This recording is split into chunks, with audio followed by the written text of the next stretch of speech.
Petite Émilie, 6 ans et demi, est l'unique fille d'une famille reconstruite. Une mère pour qui allait toute sa vie, et un beau-père qui l'aime comme ça l'était de lui.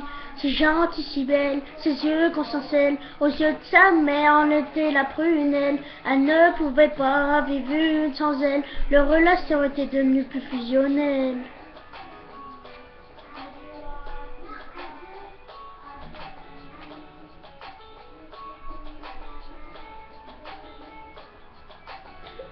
Petite Émilie, à 8 ans et 2, venue manger son qu'elle a déménagé, fini la campagne isolée, agréablement ville car sa maman fut mutée, de nouvelles écoles, de nouveaux amis, elle ne mit pas longtemps à s'adapter à cette vie, du haut de ses 8 ans on peut dire qu'elle est ravie, car pour pas le mieux pour petite Émilie.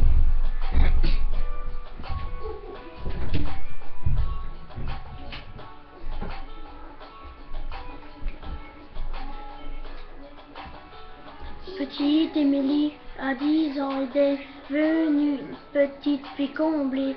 On peut dire que l'école lui plaisait. Bonne élève pour maman, elle était une fierté. À peu rondelette, de bonnes petites joues. Elle est sous les victimes de quelques jaloux. Devant les profs, ils l'appelaient bouffe-tout. Même ceux qui sont que des enfants après tout.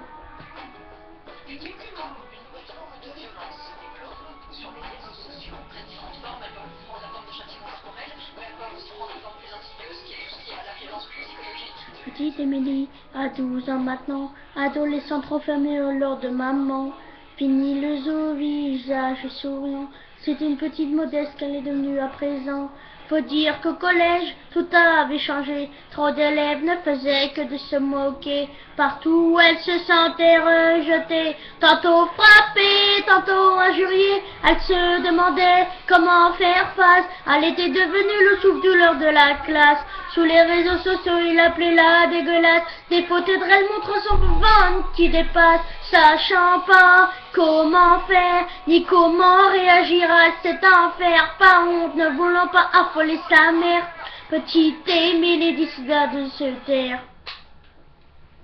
Mais un soir de décembre, petite Émilie rentra chez elle dénudée. Ses camarades, tous ensemble, l'avaient enfermée dans le vestiaire pour la doucher.